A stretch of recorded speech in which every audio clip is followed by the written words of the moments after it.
Hello my स्टडीमर्स। आज तारीख है 15 मार्च 2021। चलिए हम अपना डिस्कशन स्टार्ट करते हैं। डिस्कशन को स्टार्ट करने से पहले हम कार्टून का मीन समझने की कोशिश करेंगे कि देखिए इसमें वेस्ट बंगाल में क्या है कि इलेक्शन का माहौल है और ममता बनर्जी को क्या हो गया कि चोट लग गया। तो इसको एक क्या बोला जा रहा है कि एक पॉलिटिकल मोटिवेटेड एक पूरा डिलेमा बताया जा रहा है, एक पूरा नाटक बताया जा रहा है। ठीक है। इस कार्टून में बात किस पर की जाती है, दिखाते हैं कि देखिए पीएम मोदी को टारगेट करने के लिए ममता बनर्जी ने अपने लेग को ही क्या कर लिया, तोड़ लिया और इसको लेग ऑफ गॉड बोला जा रहा है। ठीक है। अब उसी लेग से ये क्या करेंगी, अब ये गोल करेंगे और पीएम मोदी क्या है कि गोलकीपर हैं, ये गोल को होने से बचाएंगे। ऑलराइट। तो इस पूरे जो पूरा सिनेरियो है कि मतलब चीफ मिनिस्टर को चोट लगना, उसको एक पॉलिटिकल ड्रामा बताया जा रहा है इस आर्टिकल में या इस पिक्चर में। अब हम अपने आर्टिकल की ओर मूव करेंगे। हमारे पास जो सबसे पहला वाला आर्टिकल है डिस्कस करने के लिए, वो साइबर अटैक के रिगार्डिंग है। देखिए कि इंडिया और चाइना का tension already line of actual control पर चल रहा है। उसी के बीच में होता क्या है कि न्यूयॉर्क टाइम्स में एक पूरा आर्टिकल पब्लिश किया जाता है जिसमें यह बताया जाता है कि लास्ट में अक्टूबर वाले मंथ में जो पावर ग्रिड में जो फेलियर था, कहने कि वो साइबर अटैक के थ्रू हुआ था, मालवेयर के थ्रू हुआ था, जो कि चाइनीज़ फोर्सेस ने करवाया था। ऑलराइट। अब ये न्यूयॉर्क टाइम ने बोला तो उसके बाद इंडियन गवर्नमेंट बोल रही कि नहीं, ये ह्यूमन एरर है। महाराष्ट्र की गवर्नमेंट ने बोला कि हाँ ये साइबर अटैक हुआ था, लेकिन किसी ने प्रॉपरली चाइना का नाम नहीं लिया। चाइना का नाम लिया किसने? यूएसए ने लिया। यूएसए के केस मैगजीन ने, न्यूयॉर्क टाइम्स ने लिया। अब राइटर यहाँ पर कह रहे हैं कि देखिए आज की तारीख में यूजुअली होता क्या है कि हाँ अपनी ज़्यादातर चीज़ों को ऑटोमेशन में डाले जा रहे हैं। ऑटोमेशन मीन कि चीज़ें क्या करें, मशीन उससे कंट्रोल करें, इंसान नहीं, क्योंकि ह्यूमन से एरर होने की संभावना हमेशा ज़्यादा रहती है। तो इसी वजह से कहीं पावर ग्रिड हो गया या फिर इवन जो डिफेंस आर्सनल्स वगैरह हो गए, और इवन जो काफ़ी डेटाबेस होता है जो कि कंप्यूटर होल्ड करके रखता है। ऑलराइट। जब पूरी दुनिया इस कोविड-19 से फंसी हुई थी, कोविड-19 के वैक्सीनेशन के रिगार्डिंग वहाँ पर मीटिंग्स हो रही हैं, वहाँ पर प्रॉब्लम सॉल्विंग के लिए रिसर्च हो रहे थे, तो उस वक्त चाइना क्या कर रहा था कि उसकी जो डिस्ट्रीब्यूशन सिस्टम है, जो उसका चैन है, पूरा वैक्सीन का जो पूरा चैन है, कह रहे कि उसको वो टारगेट करने की कोशिश कर रहा था, डेटा को ब्रिज करने की कोशिश कर रहा था। ठीक है। केवल इसी तरह से नहीं, वेरी सेंसिटिव, जो आज की तारीख में जो सेंसिटिव और जो रेलिवेंट डेटा है, डेटा जो निकल करके आया है, वो ये कि इंडिया का जो डिफेंस फोर्स है, इंडिया की जो डिफेंस फोर्सेस हो गई और जो मिलिट्री वगैरह के कम्युनिकेशन चैनल हो गए, कह रहे हैं कि वो चाइनीज़ हैकर के बिल्कुल टारगेट पर हैं। और ये केवल इंडिया ही नहीं, कह रहे हैं कि केवल इससे पहले यूएसए के साथ भी हो चुका है in the year of 2017।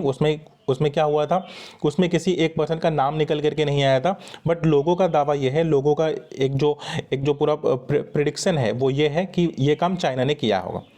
Alright. देखिए यूएसए और रसिया, इन दोनों के बीच में क्या था, राइवलरीज थी। तो इन दोनों ने क्या किया, एक दूसरे के अगेंस्ट में क्या बोला कि चलो, एंटिक्स ने काफ़ी रिपोर्ट्स पब्लिश हुई हैं कि किस प्रकार से रसिया की जो साइबर आर्मी है वो यूएस में काम करती है, यूएस की साइबर आर्मी किस तरह से रसिया में काम करती है। करें इस बात पर रिपोर्ट्स बहुत आपको ढेर सारी देखने को मिल जाएंगी। और उससे पहले जब डोनाल्ड ट्रंप पावर में आते हैं तो अब उसके पीछे भी रोल रसिया का बताया जाता है और उसके भी साइबर टीम का हाथ बताया जाता है। लेकिन चाइना को क्या किया गया, नज़रअंदाज किया गया है। कह रही कि जो वेस्टर्न वर्ल्ड है, राइटर आगे लिखते हैं, कहते हैं कि देखिए एम.के. नारायण जी हैं, ये क्या थे कि सिक्योरिटी एडवाइज़र भी थे पहले। तो ये बताते हैं कि देखिए वेस्टर्न वर्ल्ड ने क्या किया है कि इस पूरे सॉफ्टवेयर टेक्नोलॉजी और जो पूरा एक्सप्लॉइटेशन होता है, कह रहे उसमें काफ़ी लूप होल छोड़ करके रखा हुआ है अपने फ्यूचर के फेवरिज्म के लिए, कि मतलब भविष्य में वो इसे एक्सप्लॉइट करेंगे और इसका क्या करेंगे, पेटेंट लेंगे और इसकी मार्केटिंग करेंगे। चाइना इस समय उन्हीं चीज़ों को एक्सप्लोर कर रहा है और वो अपॉर्चुनिटी ढूंढ रहा है कि किस प्रकार से जो वेस्टर्न वर्ल्ड ने जो लूप होल छोड़ दिया है, कह रहे कि हमें उससे क्या करना है, हमें उससे ग्रैब करना है। अब देखिए जब चाइना इस प्रकार का काम कर रहा है और चाइना का पड़ोसी मतलब इंडिया है, तो क्या इंडिया को भी क्या करना चाहिए, क्या ऐसा कि इंडिया को भी वो अपॉर्चुनिटीज़ सर्च करनी चाहिए? क्योंकि आज आपको जब चाइना इतना ज़्यादा ऑफेंसिव है तो इंडिया बहुत ज़्यादा डिफेंसिव होकर भी कह रहे हैं उसका कुछ बिगाड़ नहीं सकता है। कह रहे हैं कि लाइन ऑफ एक्चुअल कंट्रोल पर कह रहे हैं कि लद्दाख में जैसे ही होता है कि चलो डिसएंगेजमेंट अभी स्टार्ट होगा, कह रहे उसके बाद भी कह रहे हैं कि मालवेयर के अटैक्स इंडियन जो पूरा सिस्टम है गवर्नमेंट पीएसयूज हो गई, कह रहे हैं कि उस पर बहुत ज़्यादा हुआ है। और ये पब्लिश केवल मीन इंडिया के लोग नहीं या चाइना के लोग नहीं, इवन यूएसए की जो पब्लिशर्स हैं कह रहे हैं कि वो आर्टिकल को पब्लिश कर रहे हैं और वो इन बातों को बता रहे हैं। राइटर कहते हैं कि देखिए अगर ऐसा है, ठीक है, तो इंडिया को भी अलर्ट हो जाना चाहिए और बिल्कुल उसी प्रकार से एग्जाम्पल लेना चाहिए। जैसे कि यूक्रेन में 2016 में क्या हुआ था कि पूरे महीने पावर ग्रिड पर क्या हुआ था कि अटैक कर लिया गया था। हैकरों ने क्या किया था, पावर ग्रिड पर अपना कंट्रोल जमा लिया था। और देखिए पावर ग्रिड बहुत सेंसिटिव प्लेस होती है, क्योंकि आज की तारीख में इलेक्ट्रिसिटी की रिक्वायरमेंट हर किसी को होती है, चाहे वो स्कूल हो, हॉस्पिटल हो, कॉलेजेस हो, और इवन सबके पास स्मार्टफोन है, तो स्मार्टफोन को इलेक्ट्रिसिटी चाहिए ही चाहिए होती है। तो अगर किसी हैकर ने पावर ग्रिड पर अगर कंट्रोल कर लिया तो वो उस गवर्नमेंट को उसके घुटनों पर बड़ी आसानी से ला सकता है, जिसमें से राइटर कहते हैं कि यूक्रेन एक एग्जाम्पल है। और यूक्रेन का एग्जाम्पल लेते हुए हमें क्या करना चाहिए, हमें सीख लेनी चाहिए और फर्दर अपने इन पूरे जो सिस्टम है करेक्ट उस पर काफ़ी ज़्यादा डिफेंसिव अप्रोच रखना चाहिए। और हमें भी उन सारे लूप होल्स को सर्च करना चाहिए जो हमें इन साइबर अटैक्स या मालवेयर से हमें बचा सकती हैं। तो हमारा ये वाला आर्टिकल क्या हो गया, डिस्कस हो गया। अब हम नेक्स्ट आर्टिकल डिस्कस करेंगे, वो है जॉब की अपॉर्चुनिटी के रिगार्डिंग है। देखिए कि हरियाणा अगर सबसे ज़्यादा अगर हम देखें कि अनएम्प्लॉयमेंट का जो रेट है कह रहे वो हरियाणा में है, कह रहे हरियाणा में बेरोजगार लोगों की संख्या बहुत ज़्यादा है। राइटर कहते हैं कि 11 आउट ऑफ 18 मिलियन लोग क्या हैं कि अनएम्प्लॉयड हैं, जो कि ग्रेजुएट हैं, ठीक है, वहाँ का वर्क फोर्स है। वहाँ की 80% महिलाएं क्या हैं, बेरोजगार हैं, मतलब उन्हें वो जॉब करना तो चाहती हैं बट उनके पास जॉब नहीं है। तो इतिहास में ऐसा देखा गया है कि जब बेरोजगारी की समस्या बढ़ती है तब तो होता क्या है कि एक सामाजिक आंदोलन उठकर खड़ा हो जाता है।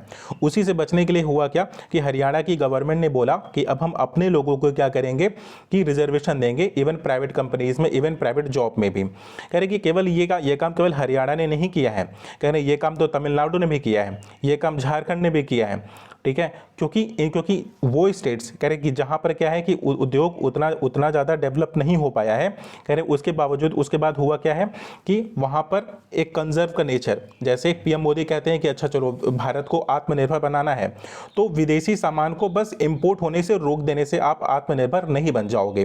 राइटर यहाँ पे कहते हैं कि देखिए अगर आपको सर्विसेज चाहिए, अगर आपको सर्विसेज बढ़ानी है, जॉब की अपॉर्चुनिटी बढ़ानी है, तो इन्वेस्टमेंट को आना होगा। जैसे कि अगर कोई अमेजन की कंपनी है, अगर वो इंडिया में आना चाहती है और वो बिजनेस करना चाहती है, ठीक है, अपने ऑपरेशन को यहाँ पर एक्सपेंड करना चाहती है, तो उसे क्या क्या चाहिए, तो उसे ज़मीन चाहिए, इलेक्ट्रिसिटी चाहिए और टैक्सेशन की एक फिक्स की पॉलिसी चाहिए, ताकि वो इजीली अपने ऑपरेशन को क्या कर सके, यहाँ पर मैनेज कर सके। और उसे स्किल्ड लेबर भी चाहिए। कह रहे हैं कि देखिए जो स्टेट गवर्नमेंट होती है उसके हाथ में एक दो चीज़ें तो होती हैं, जैसे वो इलेक्ट्रिसिटी तो प्रोवाइड करवा सकता है, सस्ती ज़मीन तो वो दिलवा सकता है, लेकिन स्किल्ड जो वो आपके पास वर्कर्स होते हैं, कह रहे हैं आप रातों रात पैदा नहीं कर सकते हो, कह रहे हैं 1 साल या 2 साल में वो पैदा होने वाली चीज़ है नहीं, कह रहे वो स्किल्ड वो। और इवन जो इकोसिस्टम होता है कि इवन जो सप्लाई चेन हो गया, ठीक है, जो डिस्ट्रीब्यूशन सिस्टम हो गया, यानी कि ये पूरा एक इकोसिस्टम होता है बिजनेस को एक्सपेंड करने के लिए। और ये एनवायरनमेंट राइटर कहते हैं कि मैं यहाँ पर 333 का कॉन्सेप्ट में देता हूँ। अब ये 333 का कॉन्सेप्ट क्या है, राइटर यहाँ पे कहते हैं कि अगर हम इंडिया में देखें कि अमेजोन है, अब अमेजोन को ऑपरेशन अपना यहाँ पर एक्सपेंड करना है, और तो वो वॉलमार्ट जो कि उसकी राइवलरी कंपनी है, ठीक है, उसका कॉम्पिटिटर है, उसने क्या किया कि कर्नाटका में ऑलरेडी अपने ब्रांचेस या अपना ऑपरेशन चला रहा है, तो वो कर्नाटका में जा करके अमेजन के लिए खोलना ज़्यादा आसान होगा, क्योंकि वहाँ पर ऑलरेडी इकोसिस्टम डेवलप्ड है, जस्ट जा करके उससे कम्पीट करना है। तो इसलिए जो पुअर स्टेट हैं, कह रहे हैं कि वो फंडिंग हुआ, इन्वेस्टमेंट हुआ, वो अट्रैक्ट नहीं कर पाती हैं, और वहाँ पर जॉब की अपॉर्चुनिटीज़ कह रहे हैं उतनी डेवलप नहीं हो पाती हैं। राइटर फिर आगे कहते हैं कि देखिए जो इंडिया की जो टॉप की जो 3 रिच स्टेट्स हैं, अब वो कौन कौन से हैं, उनका नाम क्या है, महाराष्ट्र है, तमिलनाडु है और कर्नाटका है। कह रहे हैं कि ये 3 गुना अमीर हैं जो 3 पुअरर स्टेट्स हैं। अब ये 3 पुअरर स्टेट कौन कौन से हैं, यूपी, बिहार और मध्य प्रदेश। कह रहे हैं कि ये तीन गरीब स्टेट्स हैं, गरीब राज्य हैं, और जो रिच राष्ट्र हैं कह रहे वो महाराष्ट्र हो गया, तमिलनाडु हो गया और कर्नाटका हो गया। अब ये कह रहे हैं कि ये इनमें 3 गुने का वहाँ पर डिफरेंस है, मतलब कि इनइक्वालिटी इतनी ज़्यादा है इन दोनों के बीच में। कह रहे हैं कि आपको इसे फिल करना होगा अगर आपको यहाँ पर जॉब की अपॉर्चुनिटीज़ को इंक्रीज करना है तो। ऑल राइट, फिर एडिट आगे कहते हैं कि देखिए, एक तो हो गया कि आप यहाँ पर इन्वेस्टमेंट लेकर के आओगे। कह रहे हैं कि दूसरी बात होती है कि आप यहाँ पर जो एक कंपटीशन का जो माहौल होता है एक स्टेट का दूसरे स्टेट से, कह रहे हैं कि वो इन्वायरमेंट आपको हेल्दी बनाना पड़ेगा। कह रहे हैं कि आप इस प्रकार से कंजर्वेशन की पॉलिसी बहुत ही ज़्यादा डिफेंसिव हो करके भी कह रहे हैं कि आप कुछ कर सकते नहीं हो।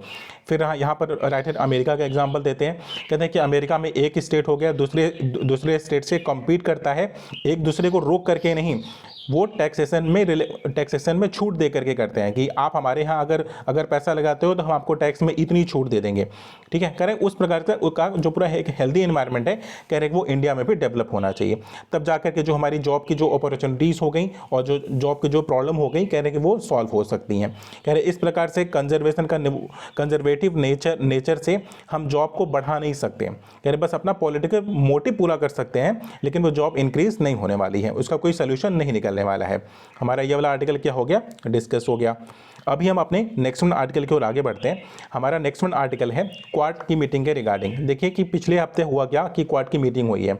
अभी क्वाड का कॉन्सेप्ट था, शिंजो अबे ने ये पूरा कॉन्सेप्ट दिया हुआ था, जापान के उस वक्त वो पावर में थे। ऑलराइट, अब जापान ने इसे इनिशिएट किया था कि एक क्वाड ग्रुप होना चाहिए। वो 2006-7 में इन्होंने ये पूरी बातें करना स्टार्ट कर दिया था। ठीक है, अब देखिए जो मैरीन डिस्प्यूट है, कह रहे हैं वो जापान और ऑस्ट्रेलिया का चाइना के साथ है। तो जापान और ऑस्ट्रेलिया चाहते हैं कि ये जो पूरा इंडो पैसिफिक वाला जो रीजन है, कह रहे हैं यहाँ पर क्या होना चाहिए कि फ्री मूवमेंट होना चाहिए। ठीक है, इंडिया भी परेशान है, इंडिया का भी बॉर्डर डिस्प्यूट है चाइना के साथ, और चाइना बहुत तेज़ी से ग्रो कर रहा है, तो वो चैलेंज किसको कर रहा है, वो यूएसए को कर रहा है।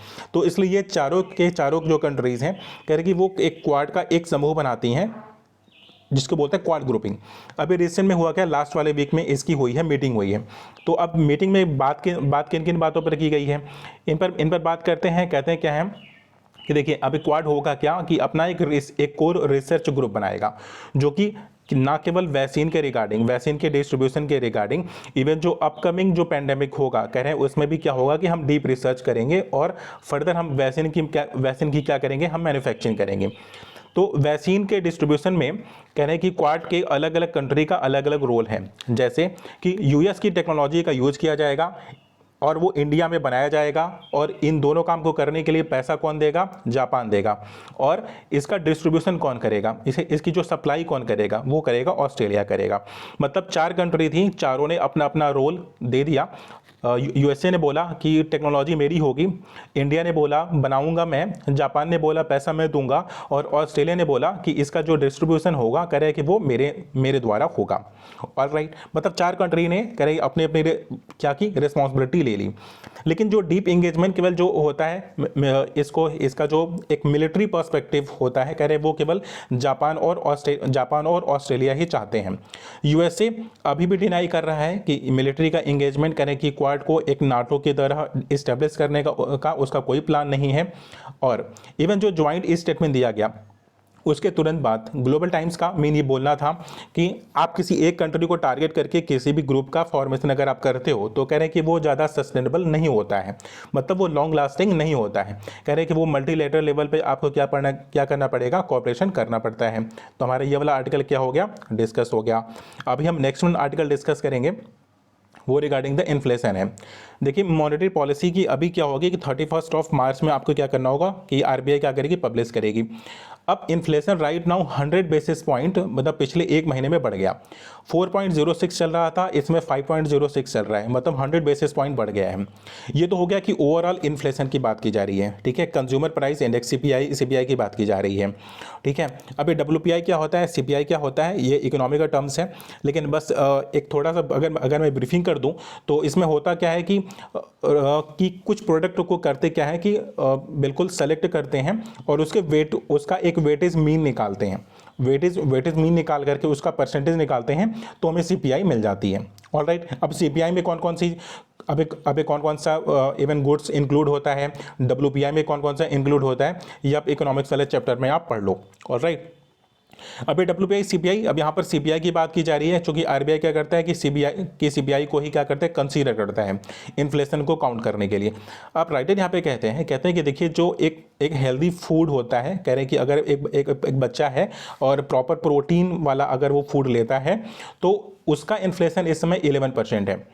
मतलब कि जो फूड अगर हमें फ्यूल और अगर पेट्रोल अगर इन दोनों को अगर हम इग्नोर कर भी दें तो कह रहे हैं उसके बाद भी होता क्या है, कह रहे हैं कि जो आपका एक हेल्दी डाइट होना चाहिए किसी एक ह्यूमन के पास, कह रहे हैं कि उसका इन्फ्लेशन रेट कह रहे हैं 11% है। जबकि आपका पैसा ग्रो किस परसेंट पर हो रहा है, 5% 6% पर हो रहा है, लेकिन इन्फ्लेशन का जो रेट है कह रहे हैं वो 11% है। मतलब महंगाई बहुत तेजी से बढ़ रही है और जो आपका रेट है, जो इंटरेस्ट रेट है, कह रहे हैं कि वो उतना ज़्यादा अच्छा है नहीं।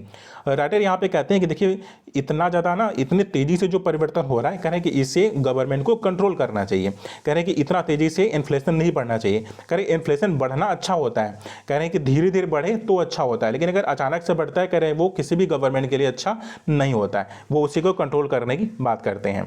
हमारा ये वाला भी आर्टिकल डिस्कस हो गया। अभी हम अपना नेक्स्ट वन आर्टिकल डिस्कस करेंगे, वो है इवन डिफेंस वार। इवन जो दो कंट्री के बीच में लड़ाई हो रही कि नहीं हो रही, वॉर हो रहा है कि हो रहा है। पहले क्या होता था कि बड़ा सिंपल होता था, चलो ठीक है दो कंट्रीज हैं, दोनों के बीच में क्या हो गया कि वॉर स्टार्ट हो गई। अब हम उसको ईयर वाइज याद करके भी रखते हैं, लेकिन जैसे जैसे टेक्नोलॉजी इंप्रूव कर रही है, वैसे वैसे ये बताना बड़ा मुश्किल हो रहा है कि इस वक्त दो कंट्री के बीच में वॉर हो भी रहा है कि नहीं हो रहा।